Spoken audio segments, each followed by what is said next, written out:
जय हिंद दोस्तों। आपके चैनल हिस्ट्री अड्डा में आपका बहुत बहुत स्वागत है। मैं अनुज प्रताप सिंह। हमने आधुनिक भारतीय इतिहास को आरंभ किया था और इसका जो दूसरा एपिसोड है यूरोपीय जातियों का भारत में आगमन। जैसे यूरोप से जो हैं विदेशी जो थे, चाहे वो स्पेन हो, पुर्तगीज हो, वो कई थे, मतलब एक तो नहीं, क्योंकि यूरोप के देश उन्होंने क्या जगह जगह गए। अब स्पेन का जो है, आप जानते हो कि साउथ अमेरिका जितने भी देश हैं ज़्यादातर वहाँ स्पेनी भाषा बोली जाती है, स्पेन की। ठीक है, क्योंकि वहाँ पर स्पेन का ही अधिकार रहा। ब्राज़ील है, अर्जेंटीना, चिली, ऐसे बहुत से देश हैं।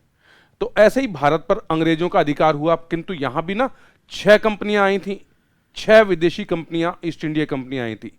और मैं आपको बता भी चुका हूं उनके नाम। अब क्योंकि कनेक्ट करने से के लिए जो है उनके साथ जोड़ते हैं पहले वो 6 कंपनियां कौन कौन सी आई थी, और ये बहुत क्रम भी आपको याद रखना है। एक तरफ आप लिखें जैसे कि विदेशी कंपनियां,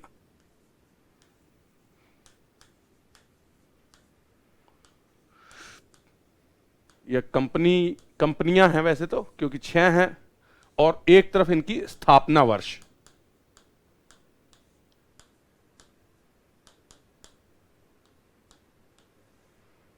और ये कंपनियां जो थी, सबसे पहले इसमें मैंने कल आपको बताया था पुर्तगाली ईस्ट इंडिया कंपनी।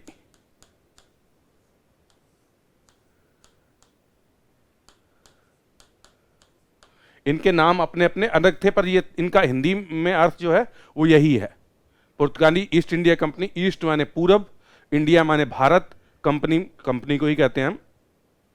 तो पुर्तगीज ईस्ट इंडिया कंपनी को वास्तव में कहा जाता था एस्तादो द इंडिया, वैसे तो एस्तादो द इंडिया, पर हम यहां पुर्तगाली ईस्ट इंडिया कंपनी लिख रहे हैं। 1498 दूसरे जो ईस्ट इंडिया कंपनी थी वो अंग्रेजी ईस्ट इंडिया कंपनी थी।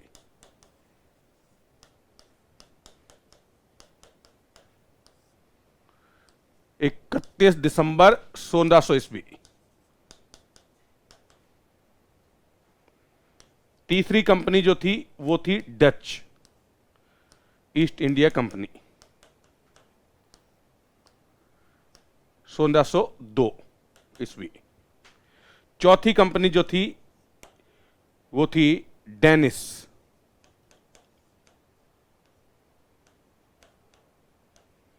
ईस्ट इंडिया कंपनी, 1616 ईस्वी। पांचवी थी फ्रेंच या फ्रांसीसी लिख देते हैं अपने, फ्रांसीसी ईस्ट इंडिया कंपनी, 1664। छठी कंपनी जो थी वो थी स्वीडिश ईस्ट इंडिया कंपनी, 1731। ठीक है, ये जो कंपनियां थी आपके सामने हैं। पुर्तगाली ईस्ट इंडिया कंपनी 1498 ईस्वी, अंग्रेजी ईस्ट इंडिया कंपनी 1600 ईस्वी, 31 दिसंबर 1600। डच हॉलैंड या नीदरलैंड ईस्ट इंडिया कंपनी 1602 ईस्वी, डेनिश ईस्ट इंडिया कंपनी 1616, फ्रांसीसी ईस्ट इंडिया कंपनी 1664 और स्वीडिश ईस्ट इंडिया कंपनी 1731, 1731। ठीक है, इसकी लिए जो है कई लोगों ने वो भी कर रखा है, पुत्र अड़ा डैड फंसा। इसको याद करने के लिए फॉर्मूला जो कुछ लोगों ने निकाल रखा है, पुत्र अड़ा डैड फंसा। ठीक है, अब पुत्र को तो उन्होंने नाम दे दिया पुर्तगाली ईस्ट इंडिया कंपनी, यानी सबसे पहले पुर्तगाली ईस्ट इंडिया कंपनी हो गई। ठीक है, अंग्रेज ईस्ट इंडिया कंपनी हो गई। ठीक है, डा से डच ईस्ट इंडिया कंपनी।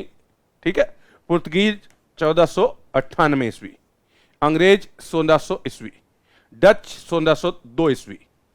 ठीक है, डैड ये है डेनिस ईस्ट इंडिया कंपनी 1616 में, ठीक है। फै से फ्रांस, फ्रांसीसी ईस्ट इंडिया कंपनी 1664 ईस्वी में। और सा यानी स्वीडिश।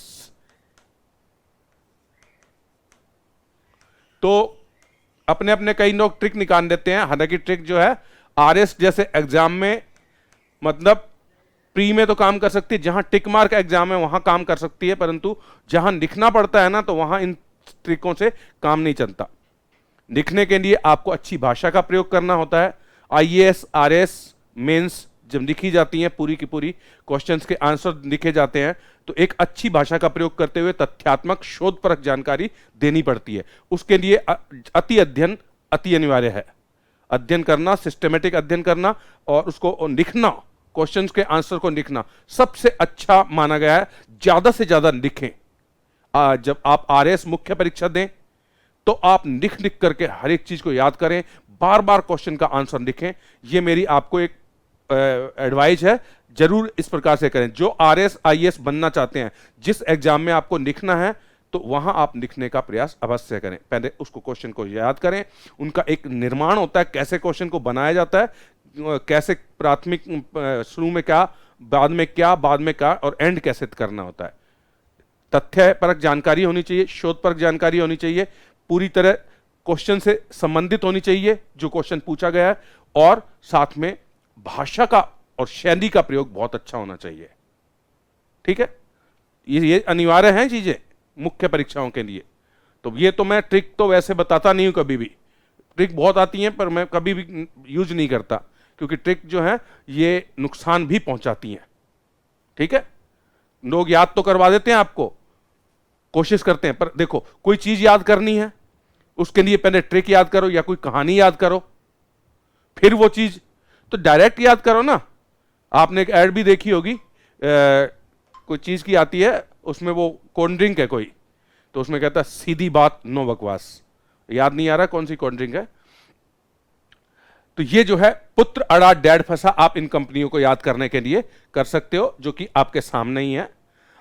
पहले हमने जो कंपनियां थी वो देखो, ये क्रम है, 6 कंपनियों के बारे में ज्ञात है, और उसके पश्चात जो है ये फार्मूला जिससे याद किया जा सकता है ऐसा। अब आगे हम बात करेंगे। देखिए, आरंभ में ये कंपनियां किस उद्देश्य से आई थी? व्यापार करने के उद्देश्य से। पर वाणिज्यवाद का सिद्धांत याद रखिए, 3G का, उसमें अधिकार करना भी था, क्योंकि अगर वो किसी को उपनिवेश बनाएंगे, वहां पूरा अधिकार करेंगे, उसको अपने अधीन करेंगे क्षेत्र को, तभी तो उसका शोषण कर सकेंगे, और इससे मदरलैंड को यानी अपनी मातृभूमि को फायदा पहुंचाना था 3G का उद्देश्य। वाणिज्यवाद में सिद्धांत में ही है कि अपनी मातृभूमि को फायदा पहुंचाना है, और वो कैसे होगा? दूसरे का शोषण करके, और दूसरे को शोषण करने के लिए उसे अपने अधीन लाना ही पड़ेगा। तो ये वाणिज्यवाद का सिद्धांत कोई अच्छा सिद्धांत नहीं है, साम्राज्यवाद कोई अच्छा सिद्धांत नहीं है। ठीक है, प्राचीन समय में ठीक थे, मध्य युग में फिर भी ठीक थे, आधुनिक युग में साम्राज्यवाद का सिद्धांत जो है अच्छी बात नहीं है। अब लोकतंत्र का जो है युग है, तो ऐसी स्थिति में जो है साम्राज्यवाद एक बहुत बुरा माना जाता है। तो फिर भी जो है यहां हम साम्राज्यवाद को ही पढ़ रहे हैं। ये भारत पर अंग्रेजों का अधिकार जो है ब्रिटिश साम्राज्यवाद ही कहलाता है। ठीक है, ब्रिटिश साम्राज्यवाद, इसी का हम अध्ययन कर रहे हैं। पर अभी ये कंपनियां आई हैं, अभी इनके आने का उद्देश्य जो था वो मतलब व्यापार था।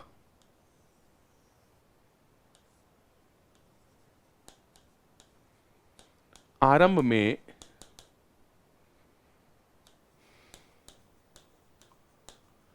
कंपनियों का उद्देश्य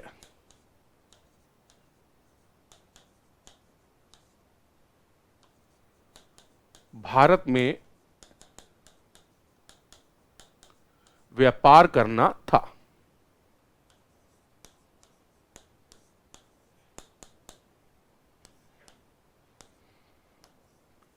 किंतु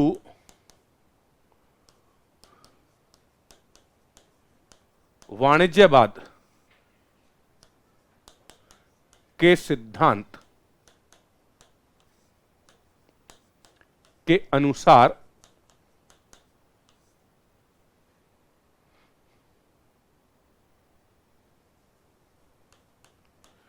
दूसरे देशों पर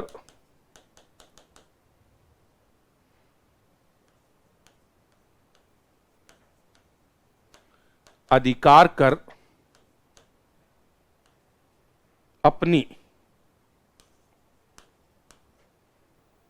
अपने मातृदेश को लाभ पहुंचाना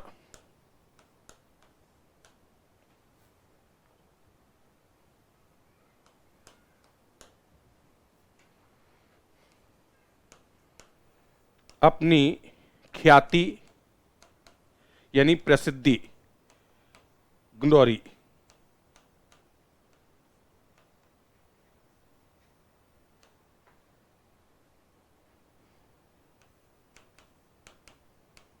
तथा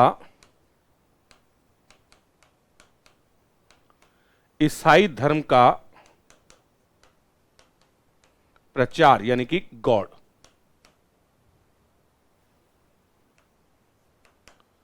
भी करना था। तो जाहिर है ये किसी को अपने उपनिवेश बनाएंगे, अधिकार करेंगे।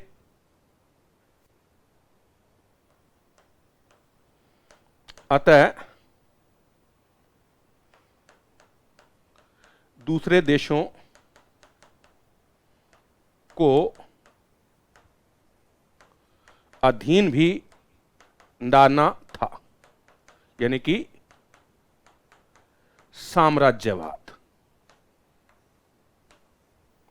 ठीक है, तो ये आरंभ में कंपनियों का उद्देश्य भारत में व्यापार करना था, किंतु बाद में वह वाणिज्यवाद का सिद्धांत भी कहता है कि किसी को अधीन भी डालना है, तभी वहां साम्राज्यवाद फैलाएंगे, तभी ये तीनों वाणिज्यवाद के जो है 3G को स्पष्ट कर पाएंगे। दूसरा क्या है कि वहां के पहले ये जाकर के व्यापार करते और वहां का माहौल देखते थे।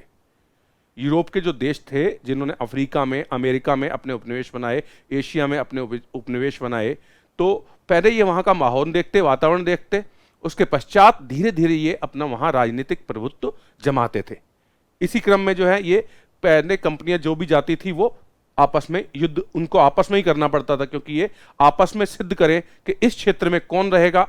ठीक है, तो भारत में ये ब्रिटेन को प्राप्त हुआ क्योंकि आपस में जो युद्ध हुए उनमें। थोड़ा सा मैं पुर्तगालीज के बारे में बता देता हूं क्योंकि उनसे संबंधित क्वेश्चन बहुत बनते हैं। जैसे कि गोवा पर उन्होंने 1510 में अधिकार किया।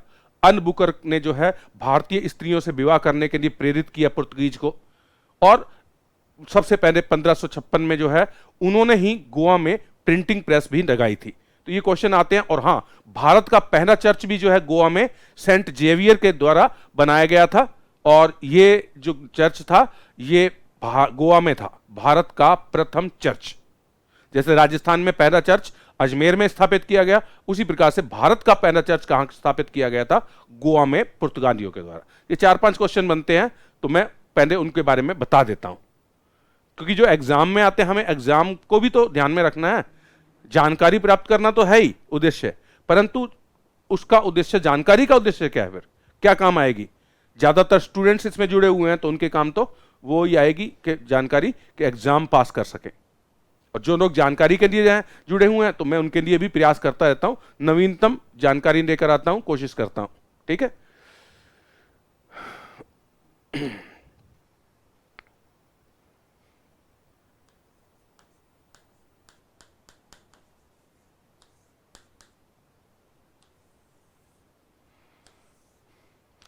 कल मैंने आपको बताया था कि 1498 में वास्को डी गामा ने भारत के लिए एक नवीन रास्ता खोज लिया था, और इससे पहले प्रयास जो किए गए थे, जैसे हेनरी द नेविगेटर था, उसकी 1460 में ही डेथ हो गई। इसी क्रम में भारत की खोज के लिए उसने भी प्रयास किया, किंतु 1460 में उसकी डेथ हो गई। उसके बाद बार्थेलोम्यू जो था उसने भी प्रयास किया, पर वो 1486 में निकला था। 1487 में उसने उत्तमाशा अंतरिक्ष की खोज की, जिसे वर्तमान में केप ऑफ गुड होप कहा जाता है। अफ्रीका के बिल्कुल दक्षिण में पड़ता है केप ऑफ गुड होप, आशा अंतरिक्ष के नाम से जाना जाता है। पहले उसे उत्तमाशा अंतरिक्ष के नाम से जाना जाता था। 1487 में वो वहां पहुंच तो गया, बार्थोलोम्यू जो था, किंतु भयंकर आंधी तूफान के कारण वो आगे बढ़ नहीं सका और भारत के लिए जो है वो नहीं पहुंच सका। तो पहला व्यक्ति वास्को डी गामा साहसी नाविक था। इसके लिए देखो साहसी भी होना पड़ता है, जब खोजें होती हैं कई बार रास्ते में ही मर जाते हैं, कई बार जो है, ठीक है। एवरेस्ट की भी चढ़ाई में आप जानते हो कितने लोग मरते हैं और कितने मर चुके हैं। क्या पता एवरेस्ट में पहले पहुंचने वाला जो था 2 व्यक्ति थे, शेरपा तैनसिंह और जो दूसरा था नेपाल का शेरपा था, वो तो वजन दे के गया था कुंडी के तौर पे, और जो न्यूजीलैंड का था जिसने एवरेस्ट पर पहली विजय प्राप्त की थी, उसका नाम क्या था, अभी दिमाग से निकला हुआ है, तेनजिंग, और पता नहीं क्यों दिमाग से निकल जाते हैं कई बार चीजें। तो शेरपा तैनसिंह का नाम तो सभी जानते हैं, जो नेपाल का था। और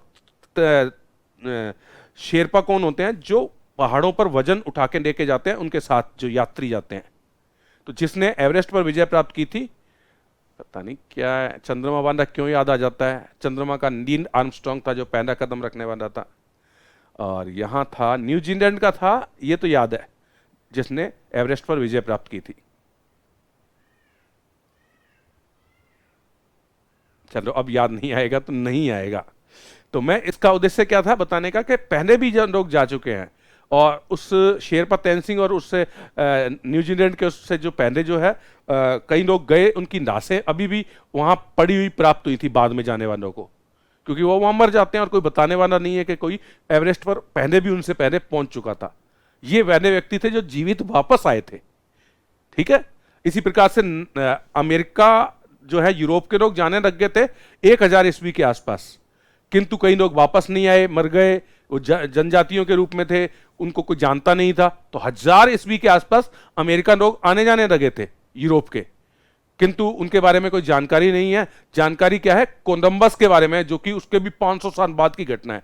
1492 में कोलंबस ने अमेरिका की खोज की, ऐसा हमें पढ़ने को मिलता है। जबकि जब नाविक जो थे शिकार का मछली पकड़ने ऐसे दूसरे टापुओं पर जाया करते थे, तो अमेरिका भी जाया करते थे उससे 500 साल पहले, पर उनको कोई नहीं जानता। इसी प्रकार से एवरेस्ट पर विजय प्राप्त करने वालों को कोई नहीं जानता।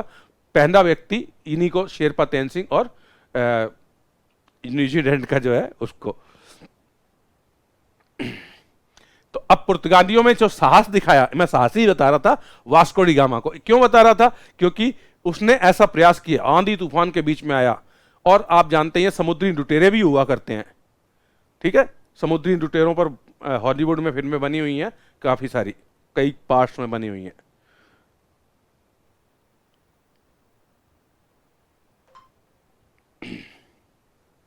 अब देखो, मेरे दिमाग से निकलेगा तो है नहीं कि एवरेस्ट का विजेता कौन है, तो मेरे को देखना ही पड़ेगा।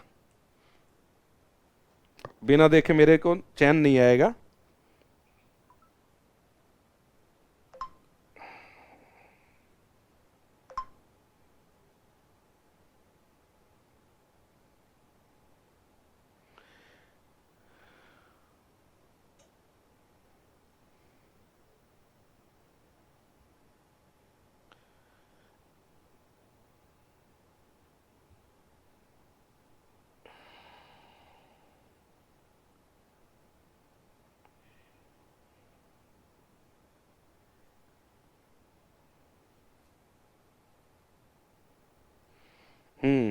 एडमंड हिलेरी, सॉरी टाइम तो लगा परंतु दिमाग से जाती नहीं कोई बात अगर ऐसे होती है।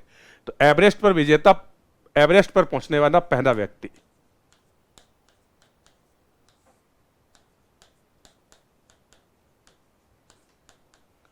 प्रथम व्यक्ति तो नहीं कहेंगे, प्रथम जीवित व्यक्ति जो वापस आया था, ये था एडमंड हिलेरी,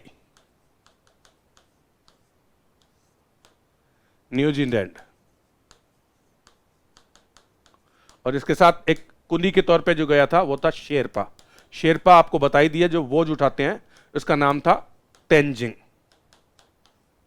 ठीक है। वैसे तेनसिंग होता है वो, क्योंकि नेपाली लोग जो है इस प्रकार से उच्चारण करते हैं, तो तेनजिंग हो गया धीरे धीरे। वास्तव में ये तेनसिंग था, ठीक है। तो ये जो थे, इसलिए अब दिमाग में घुस गया था, तो अब क्या करते, निकालना पड़ा इसको, तो एडमंड हिलेरी जो है, बार बार नील आर्मस्ट्रांग याद आ रहा था, वो चंद्रमा पर पहुंचने वाला पहला व्यक्ति था अमेरिकन। अब हम बात करते हैं कि पुर्तगाली। देखो 1498 में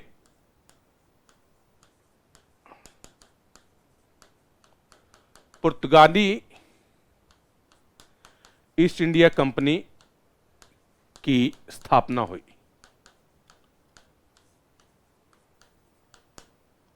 ठीक है, इसे एस्तादो द इंडिया कहा जाता है।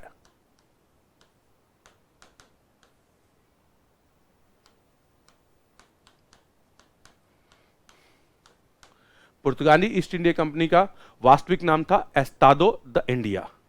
ठीक है, और वास्को डी गामा के बारे में तो हम पूरा पहले एपिसोड में कर ही चुके हैं, तो अब उससे आगे की बात करेंगे। और वास्को डी गामा को जब इतना बड़ा लाभ हुआ कि सारा खर्च आने जाने का निकालने के पश्चात 60 गुना से अधिक लाभ की प्राप्ति हुई, तो फिर वहां और भी जो है लोग प्रेरित हुए और लोग भी आए बाद में। ठीक है, और जैसे कि हम जानते हैं कि उनका जो है पहला गवर्नर कौन था, पुर्तगाली ईस्ट इंडिया कंपनी का पहला गवर्नर जो भारत आया था वो था फ्रांसिस डी अल्मेडा।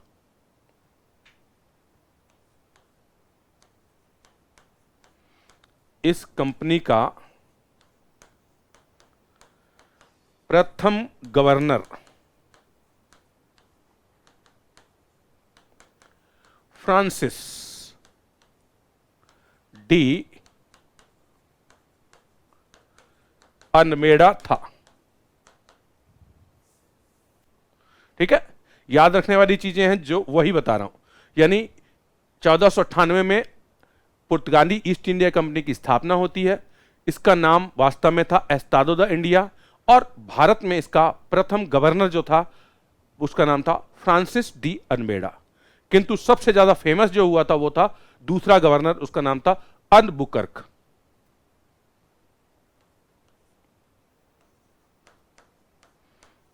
इस कंपनी का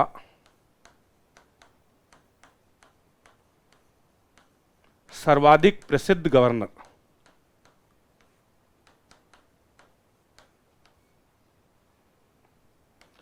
अल्बुकर्क था, जिसने 1510 ईस्वी में यूसुफ आदिल शाह से गोवा जीत लिया। ठीक है, तो गोवा को पुर्तगालियों ने कब जीता? 1502 ईस्वी में। 1502 ईस्वी, सॉरी 10 ईस्वी में, 1510 ईस्वी में इन्होंने अल्बुकर्क के नेतृत्व में जीत लिया यूसुफ आदिल शाह को। और तो और इसने अल्बुकर्क ने क्या किया कि जमोरिन के राजमहल को खूब लूटा और उसमें आग लगा दी, यानी कि शरण देने वालों को ही इन्होंने समाप्त कर दिया। इतने गंदे थे ये, पुर्तगाली जी नहीं, अंग्रेज भी बहुत गंदे थे। मतलब जितने भी विदेशी आए हैं बहुत गंदे थे। कई लोगों को ये कहते सुनते हैं ना तो उन पर बहुत गुस्सा बहुत आता है। वो कहते हैं कि अंग्रेज जो थे वो भारतीय नेताओं से ज्यादा अच्छे थे। अरे आपने सुना नहीं है क्या आपके गंदे से गंदा खुद का शासन भी विदेशियों से अच्छा ही होता है। बुरे से बुरा शासन भी कोई चलाएगा ना इंडियन, वो उनसे तो अच्छा ही चलाएगा। विदेशी कभी भी अच्छे नहीं हो सकते शासन चलाने में दूसरे देशों में। वो वहां की महिलाओं से रेप करते हैं, वहां लूटते हैं, मारते हैं, निर्दयता क्रूरता पूरा अपनाते हैं। जब आप गहराई से इतिहास पढ़ते हो, क्योंकि हम क्या जीके की तरह याद करते हैं, ऊपर ऊपर से पढ़ लेते हैं ये घटना घटी जो एग्जाम में पूछी जाती है। वास्तव में जब हम बहुत से ग्रंथ पढ़ते हैं, मैंने गिरिराज किशोर का पहला गिरमिटिया पढ़ा, गांधी जी के ऊपर लिखा हुआ है। गांधी जी जब दक्षिण अफ्रीका गए थे तब उनके दक्षिण अफ्रीका के 20 वर्ष के प्रवास के दौरान वो ग्रंथ लिखा गया है, बहुत मोटा है। 1000 से ज्यादा पेज हैं उसमें, और वो पढ़ा बहुत आनंददायक है। परंतु आनंददायक का मतलब यह है कि पढ़ने साहित्य की रुचि से, किंतु अगर उसमें जो वास्तविकताएं लिखी हुई है ना, बहुत ही गलत व्यवहार किया जाता था। अपने को तो यही बताया कि गांधी जी को जो है धक्का मार के बाहर निकाल दिया ट्रेन से, फर्स्ट जो होता है ना, प्रथम जो श्रेणी के होते हैं, तो उसमें से बाहर निकाल दिया, क्योंकि प्रथम श्रेणी में केवल यूरोपियंस को ही अधिकार था, ऐसा उन्होंने कर रखा था। क्योंकि टिकट फिर बेचते क्यों थे?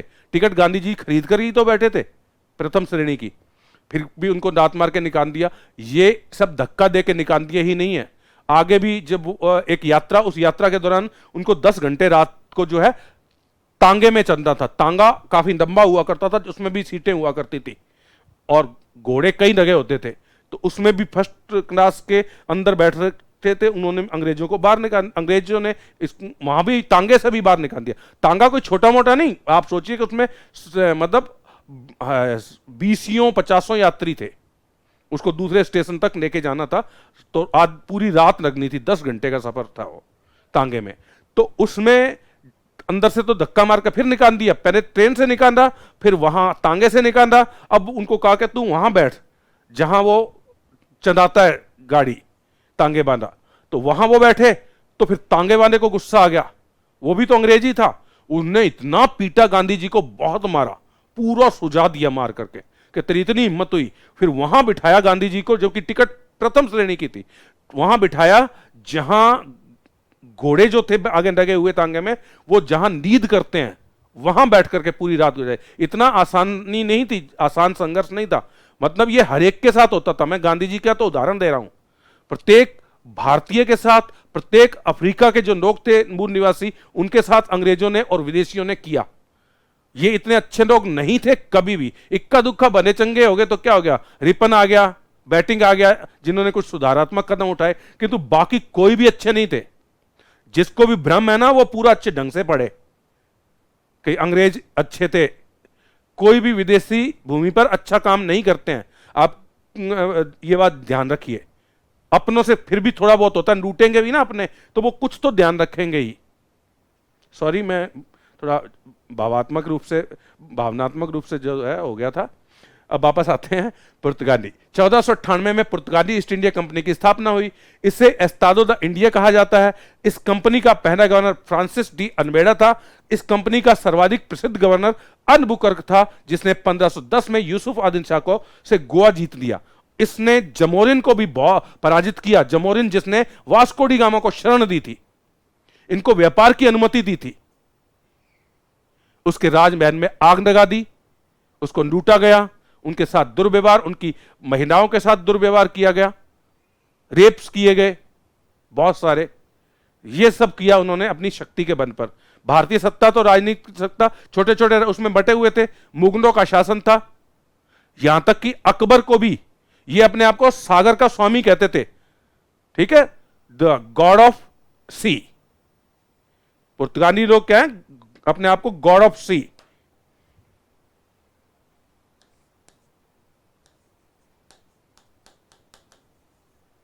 पुर्तगाली कंपनी स्वयं को सागर का स्वामी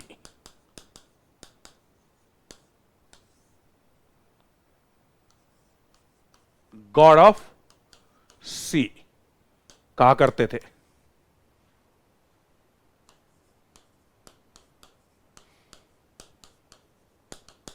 आप जानते हैं कि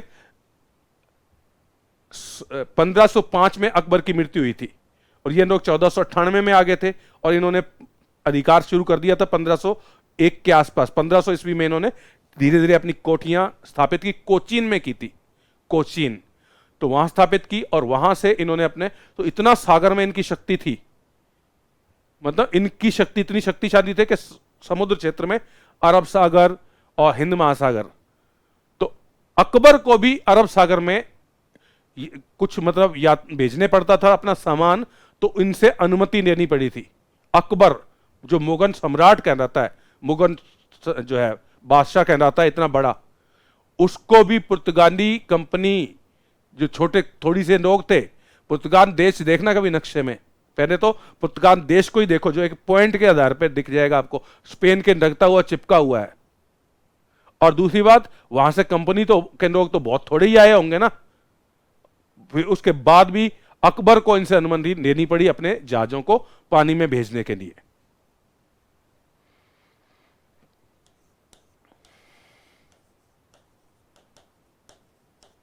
अल्बुकर्क ने भारतीय स्त्रियों से विवाह करने के लिए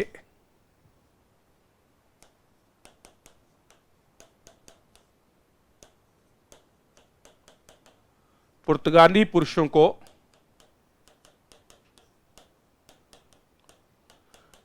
प्रेरित किया।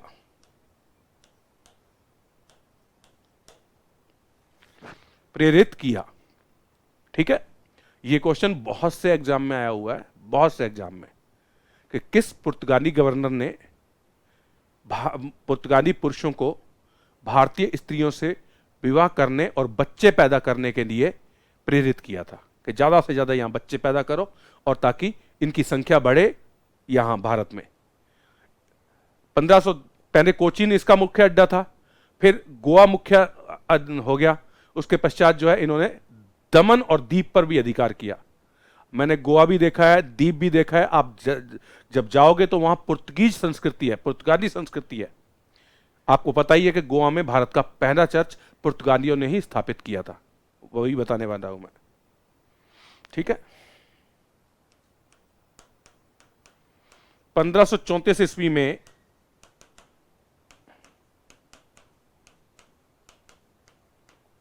सेंट जेवियर आया,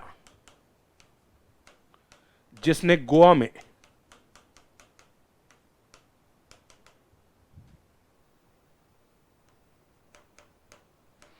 भारत के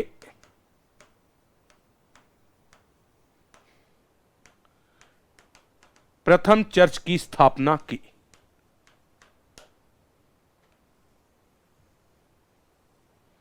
भारत का पहला चर्च कहां बना? गोवा में। बहुत ही सुंदर गॉथिक शैली में बना हुआ है ये, ठीक है। गॉथिक शैली जो है ये एक भवन निर्माण की एक शैली थी यूरोप में, जो पुरानी परंपराओं पर आधारित थी। उस गॉथिक शैली के निर्माण में जो है इन्होंने गोवा का पहला चर्च बनाया, गॉथिक शैली के आधार पर। बहुत सुंदर है, मैंने देखा हुआ है। उसकी कलाकृतियां, अंदर जो है नक्काशी जो है बहुत ही सुंदर है, ठीक है। तो ये चर्च भी मैंने देखा हुआ है, तो इसलिए मैं बता रहा हूं। भारत का पहला चर्च की स्थापना इन्होंने की थी, पुर्तगालियों ने। कहां की थी? गोवा में। राजस्थान में पहला चर्च कहां स्थापित हुआ था? अजमेर में। किसने किया था? अंग्रेजों ने। अंग्रेजों ने राजस्थान में पहला चर्च अजमेर में स्थापित किया। भारत में पहला चर्च पुर्तगालियों ने गोवा में स्थापित किया, ठीक है। तो पुर्तगाली कंपनी स्वयं को सागर का स्वामी, गॉड ऑफ सी के नाम से पुकारती थी।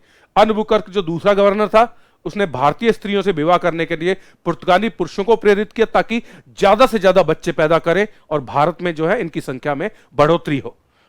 1534 में सेंट जेवियर पुर्तगाली उनके साथ आया, एक क्या कहेंगे, पादरी था, जिसने गोवा में भारत के प्रथम चर्च की स्थापना की थी।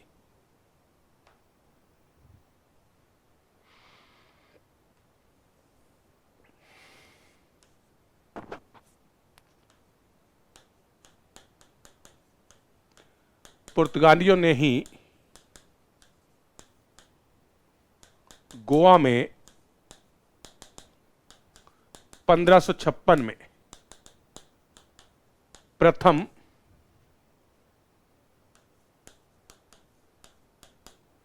प्रिंटिंग प्रेस लगाई। यानी कि पुस्तकें छापते हैं, अखबार छापते हैं, वो प्रेस होती है, ठीक है। प्रेस एक तो कपड़ों पर की जाती है, स्त्री जिसको कहते हैं।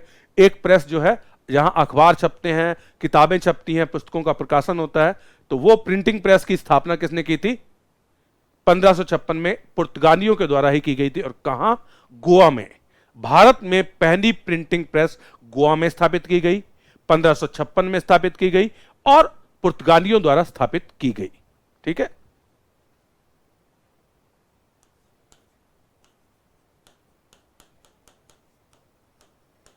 पुर्तगालियों ने कोचीन के पश्चात गोवा, दमन द्वीप, सॉरी द्वीप है ये, द्वीप, द्वीप, दमन द्वीप जो है आज भी केंद्र शासित प्रदेश है। यूनियन टेरिटरी, केंद्र शासित प्रदेश है भारत में, यूनियन टेरिटरी के नाम से जाने जाते हैं, यूटी कहा जाएगा। और द्वीप भी मैंने देखा हुआ है, वहां भी पुर्तगाली संस्कृति ही है।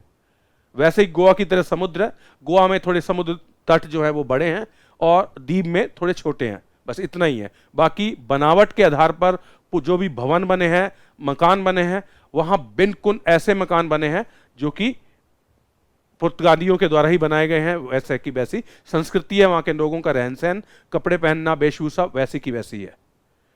पर दोनों ही समुद्र तट के हैं, दमन द्वीप और गोवा बहुत ही सुंदर हैं। ठीक है, कभी जाएं तो आप जरूर देखें। तो पुर्तगालियों ने कोचीन के पश्चात गोवा, दमन द्वीप पर अधिकार कर लिया।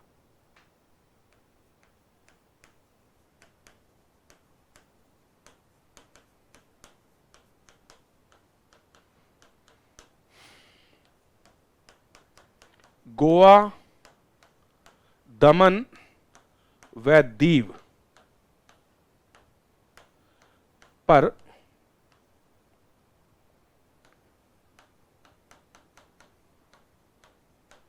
पुर्तगालियों का अधिकार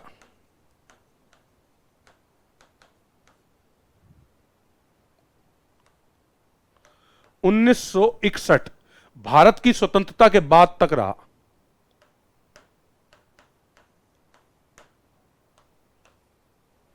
ठीक है, 1961 में गोवा, दमन और दीव को पुर्तगालियों से स्वतंत्र करवाया गया था। सैनिक धावा बोलना पड़ा, वैसे ये जा ही नहीं रहे थे छोड़ करके। पुर्तगाली ना गोवा को छोड़ रहे थे, ना दमन दीव को छोड़ रहे थे। तब जो है सैनिक कार्रवाई करनी पड़ी थी। सैनिक कार्रवाई के बाद जब चारों ओर से गोवा को घेर लिया, तब इन्होंने जो है आत्मसमर्पण करके तब ये छोड़ने को तैयार हुए, अन्यथा ये छोड़कर जाने वाले नहीं थे। आजादी 1947 में मिल चुकी है, पर गोवा, दमन दीव कब आजाद हुए हैं? 1961 में जाकर के पुर्तगालियों से स्वतंत्र हुए। गोवा स्वतंत्रता संग्राम पर एक फिल्म बनी है, 7 हिंदुस्तानी। आपने नाम सुना होगा, ना सुना हो तो आज बता देता हूं। अब महानायक, सदी के महानायक अमिताभ बच्चन की पहली फिल्म का नाम है 7 हिंदुस्तानी। उनमें एक छोटा मोटा रोल मिला था अमिताभ बच्चन को। ठीक है, छोटे मोटे रोल अमिताभ बच्चन ने बहुत किए हैं। मैंने रेशमा और शेरा, उसमें बिल्कुल ही छोटा सा रोल है, ऐसा ही, मतलब कोई विशेष भी नहीं है, मंदबुद्धि सा दिखाया है अमिताभ बच्चन को। तो शुरू शुरू में इन्होंने ऐसे छोटे मोटे भूमिकाएं भी निभाई है अमिताभ बच्चन ने, और फिर देखते देखते सदी के महानायक के तौर पे उभर के आए, एंग्री यंग मैन। तो इनकी पहली फिल्म का नाम क्या है? 7 हिंदुस्तानी। और ये गोवा मुक्ति संग्राम पर है, गोवा को कैसे स्वतंत्र करवाया गया, इनका क्या योगदान था। वैसे तो सैनिक कार्रवाई हुई, मैंने बता ही दिया, किंतु इसमें 7 हिंदुस्तानी ऐसे दिखाए हैं जो गोवा के मुक्ति संग्राम में जिन्होंने भाग लिया। एक स्टोरी बनाई जाती है वो तो, ठीक है, पर फिर भी मैंने आपको एक जानकारी दी है कि महानायक अमिताभ बच्चन की प्रथम फिल्म का नाम है 7 हिंदुस्तानी, जो ब्लैक एंड व्हाइट है, गोवा मुक्ति संग्राम पर बनी हुई है। ठीक है, मैंने देखी हुई भी है। तो 1961 में गोवा, दमन और दीव स्वतंत्र हुए पुर्तगालियों से। तो पुर्तगालियों में मैंने जो मुख्य मुख्य बातें बताई वो है, वास्को डी गामा पहला पुर्तगाली व्यक्ति था जो 1498 में भारत आया। जमोरिन ने उसका स्वागत किया था, वहां का राजा था कालीकट का। कालीकट का नया नाम है कोझिकोड। ठीक है, इसी प्रकार से हमने बताया कि पहला पुर्तगाली गवर्नर था फ्रांसिस डी अनबेडा। 1509 में अल्बुकर्क दूसरा गवर्नर आया, और 1510 में उसने गोवा पर अधिकार कर लिया और अपने ही मतलब पनागार, जिसने पनाह दी थी, जिसकी शरण में ये आए थे पुर्तगाली, जमोरिन, इसको लूटा गया, इसके राज्य को लूटा, स्त्रियों से बुरा व्यवहार किया गया, बहुत ज्यादा, बहुत ही। अगर मैं गणित भाषा का एक शिक्षक हूं, पर अगर गणित भाषा का आम व्यक्ति की भाषा का प्रयोग करूं तो कमीने इंसान थे ये। यहां आकर के जो इन्होंने बहुत क्रूरता दिखाई है, लोगों को भूखा मारा है, भारतीय लोगों को भूखा मार देते थे, कैद में करके भूखा मारते, बहुत मारते पीटते थे, इतना काम देते थे, बहुत अधिक, जबकि भारतीय शासकों को ये पता भी नहीं था, और पता भी हो तो उन्होंने ध्यान ही नहीं दिया कि उनको मतलब लेना देना क्या था। तो इस प्रकार से उन लोगों के साथ कितना गंदा व्यवहार हुआ है जो इसमें चले गए हैं। आज भी होता है, आज भी प्रशासन चाहे कैसा भी हो, हम अगर हमें नहीं पता वो बात अलग है।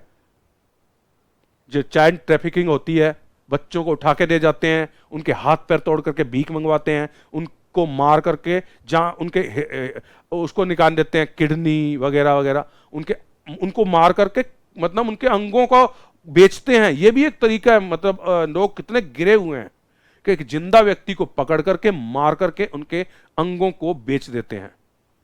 ठीक है, तो ऐसे लोग थे, ये भी उसी प्रकार के थे।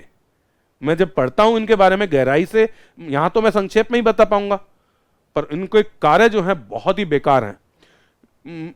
मोहम्मद कासिम, जिसको हम फरिश्ता के नाम से भी जानते हैं, आप जो इतिहास पढ़ते हैं उनको पता है कि फरिश्ता नाम का एक दक्षिण भारत का एक लेखक हुआ था, जिसका वास्तविक नाम था मोहम्मद कासिम। तो मोहम्मद कासिम खुद लिखता है, उसने कई जगह ऐसा लिखा है कि इस प्रकार से पकड़ के लेके गए, और ये जो है जबरन ईसाई भी बनाया जाता था, उनके साथ क्रूरता का व्यवहार किया जाता था, उनकी बस्तियों को अलग कर दिया जाता था। ठीक है, तो ये जो है, और हाँ, चापलूस इतने ज्यादा थे, राजा महाराजाओं की चापलूसी करते थे ताकि राजा महाराजा उन पे वो दृष्टि रखें और उन्हें सुविधाएं प्रदान करें। तो ये जो है, पुर्तगालियों ने ही भारत में पहली प्रेस लगाई थी, पुर्तगालियों ने ही पहला चर्च की स्थापना की थी। पुर्तगालियों का भारत में जो उद्देश्य था, व्यापार, मसाला व्यापार के साथ साथ ईसाई धर्म का प्रचार करना भी था। अनबुकर्क इसमें मेन जो है अनबुकर्क हुआ है। ठीक है, तो ये आपको ध्यान रखना है इन बातों का। तो अब आप ध्यान रखें, ये पुर्तगाली कंपनी के बारे में हमने संक्षेप में किया। कल डच और अंग्रेजों के विषय में थोड़ा थोड़ा करेंगे, ज्यादा नहीं, हल्का फुल्का, जितना आपको एग्जाम में आता है उतना ही। तो अब मैं आपसे विदा लेता हूं। जय हिंद दोस्तों।